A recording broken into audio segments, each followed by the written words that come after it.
नियंत्रण धावा। बड़ी खबर, सबसे पहले उत्तर प्रदेश में धर्मांतरण कराने वाले एक बड़े रैकेट का भांडाफोड़ हुआ है। यूपी एटीएस ने इस मामले में 2 आरोपियों को गिरफ्तार कर लिया है। मोहम्मद उमर गौतम के साथ मुफ्ती काजी जहांगीर कासमी की गिरफ्तारी हो चुकी है। दोनों ही दक्षिणी दिल्ली के जामिया नगर के रहने वाले हैं।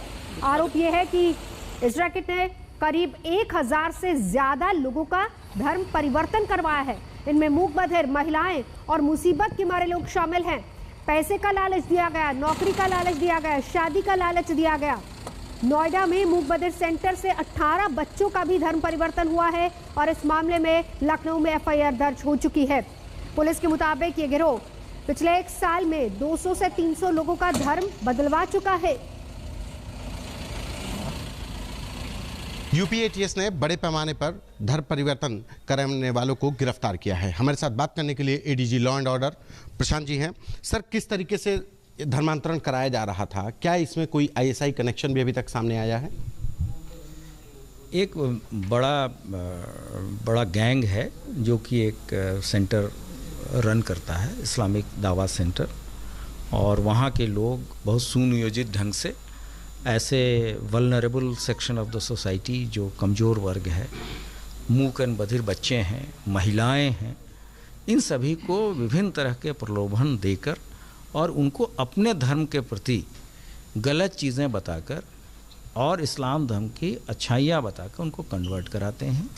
और बाद में ऐसे लोग, ऐसे भी ये भी चीज़ें प्रकाश में आई है कि ऐसे बच्चे जो मूक एंड बधिर हैं, उनके घर वालों को भी धमकाया जाता है और वहाँ यहाँ तक कि उन लोगों ने अभी एफआईआर भी कराने की हिम्मत नहीं कर रहे हैं।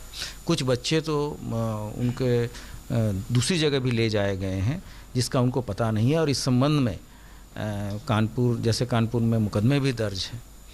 और एक डेफ एंड डम्ब स्कूल है, मूक एंड बधिर स्कूल नोएडा में, वो उसके भी बहुत सारे बच्चे किए गए हैं। और अब तक हम लोगों ने ऐसे 1000 लोगों के नाम प्राप्त किए हैं जिनका कन्वर्शन हुआ है। और ये लोग अपना सालाना कॉन्क्लेव भी करते हैं और उसमें भी लोगों को, बाहर के लोगों को बुला के धर्म परिवर्तन के लिए उत्प्रेरित करते हैं। और जो इस तरह की चीज़ें होती हैं उसमें पैसे देने का, नौकरी देने का, शादियों का लालच दे के इस तरह की चीज़ें कराई जाती हैं। सर, ये जो 2 लोग गिरफ्तार हुए हैं, ये कौन लोग हैं और ये इनका ये ड्राइव सिर्फ यूपी में चल रहा था या पैन इंडिया, पूरे हिंदुस्तान में इस तरीके से अभियान चला रहे थे लोग? अभी तक जो हमारे पास जो सूचना, हमारे पास जो रिकॉर्ड है, उसके हिसाब से ये देश के विभिन्न जगहों में भी इस तरह की चीज़ें हुई हैं। और ये लोग बेसिकली दिल्ली के रहने वाले हैं। इसमें से एक आदमी खुद ही धर्म परिवर्तन करके इस कार्य को कर रहा है। और इन सभी ये मूल सूचनाएं जो हैं वो दासना गाज़ियाबाद में एक मंदिर में लोग छद्म नाम से घुस रहे थे।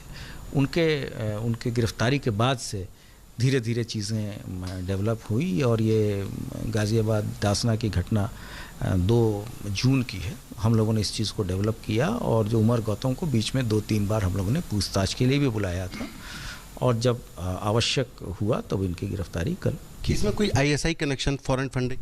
ये फंडिंग बहुत ज़्यादा है, फॉरेन की फंडिंग भी है, अन्य सभी चीज़ों पर विवेचना चल रही है। संतोष मेरे सहयोगी इस वक्त हमारे साथ जुड़ चुके हैं। संतोष, क्योंकि 1 साल से चल रहा था ये पूरा रैकेट, फॉरेन फंडिंग का जिक्र भी आ रहा है, न सिर्फ उत्तर प्रदेश या फिर दिल्ली तक बल्कि दक्षिण तक बच्चों को भेजा जा रहा था। कौन कौन इसमें शामिल हो सकता है? कनेक्शन तार कहां कहां जुड़ सकते हैं?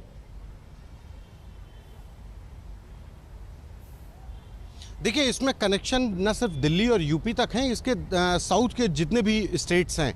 दरअसल जो आईडीसी, इस्लामिक दावा सेंटर, ये एक दफ्तर बना करके साउथ दिल्ली में इन लोगों ने ये पूरा एक संस्था बनाई, संगठन बनाया और उसके बैनर के तले, आईडीसी के बैनर के तले इन लोगों ने एक धर्म परिवर्तन का पूरा अभियान चलाया। और सबसे बड़ी बात कि इसमें जो टारगेट किया गया वो उन बच्चों को किया गया जो मूक बधिर थे, महिलाएं थीं, किसी को पैसे का लालच दिया गया, किसी को नौकरी का लालच दिया गया। लेकिन उसके बाद उनको धमकाने का दौर शुरू हुआ। जो कानपुर में जब यूपी एटीएस के अधिकारियों से हमारी बातचीत हुई तो कानपुर से एक बच्चा गायब हुआ। वो कल्याणपुर थाने में उसके माता पिता ने एफआईआर दर्ज कराई।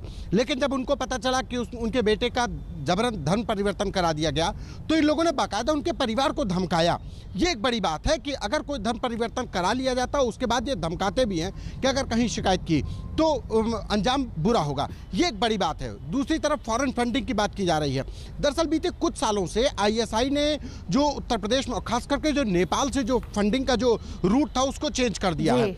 वो खाड़ी देशों से उसने तमाम बार फंड्स दिए हैं, चाहे पीएफआई की फंडिंग की बात हो या तमाम अन्य फंड्स जो आए हैं। नजर आप बनाए रखिए, लौटेंगे आपके पास। शुक्रिया पूरी जानकारी के लिए। बड़ी खबर पर हमारे